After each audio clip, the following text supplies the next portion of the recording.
Time to bash some skulls. You are the Hellbanger.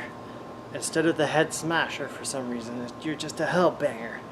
So, this is a top-down action game. It feels like a game from yesteryear, sort of like a top-down action title. And it's got like an 8-bit death metal soundtrack now. I didn't feel like it was death metal. It sort of felt like just metal to me. I don't know, regular metal. Does that make sense? It feels like what a top-down splatterhouse, would feel like, with far less enemy variety. There's a lot of heavy violence. There's dark themes, skulls, burning souls, demons, spikes, green slimy blob things that sort of leave a slime behind them, kind of like Slimer. There's like pentagrams somewhere in this game. I guess they're randomly generated pentagrams. Pools of blood. There's like bloody sacrifices, but like honestly, if you've been gaming for a while, this is probably not going to offend you unless you're super sensitive. But I feel like this is more like one of those like cheap budget pirated or homebrew like Nintendo games, or like even like a basic Amiga game, Commodore 64 game. Like that's what it feels like.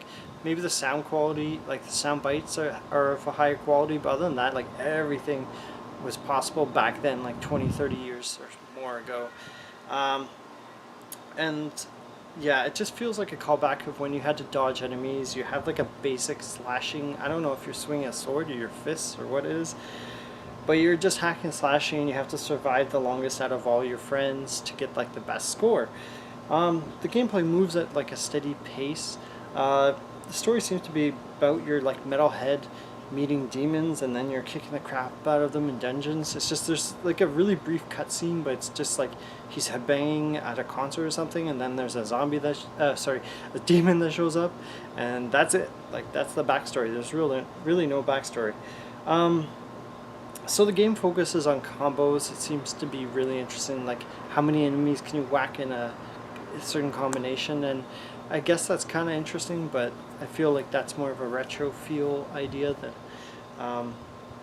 So anyways, these enemies, they're generated endlessly, and apparently even the soundtrack is randomly generated somehow, which I thought was like the coolest thing about this game. So it's like a randomly generated metal track, which, you know, and also provides like a title to every at the start of every stage, and the introduction of these randomly generated metal track.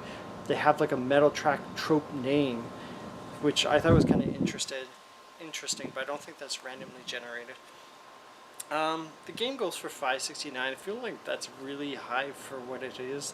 I think I got it for $1 or $2 in a bundle. I don't really remember when I got it, or maybe I just picked it up on sale because I thought, hey, this is kind of different.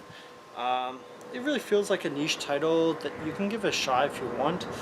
I just see like the most dedicated players playing this for longer than like a few minutes at the most. It'll keep your attention. Like as I said, it's a throwback retro title. If you grew up with these games, you'll probably have an affection for them, but you probably realize like why we don't have games like this so much, because they're straightforward, and at home like we sort of have certain expectations now from most games that they're not this simple anymore, and like you're not just always trying to get the best high score anymore. It's sort of moved on a lot of games from that, but I mean, whatever floats your boat. I just feel like you'll move on very quickly, so that's why I'm giving this a 5 out of 10. There's nothing wrong with it. It's just, this is like, you know, unless you're interested in getting a high score and just checking it out briefly or getting it for $1, like, yeah, you'll probably just keep on headbanging and go to a metal concert instead. So keep on headbanging.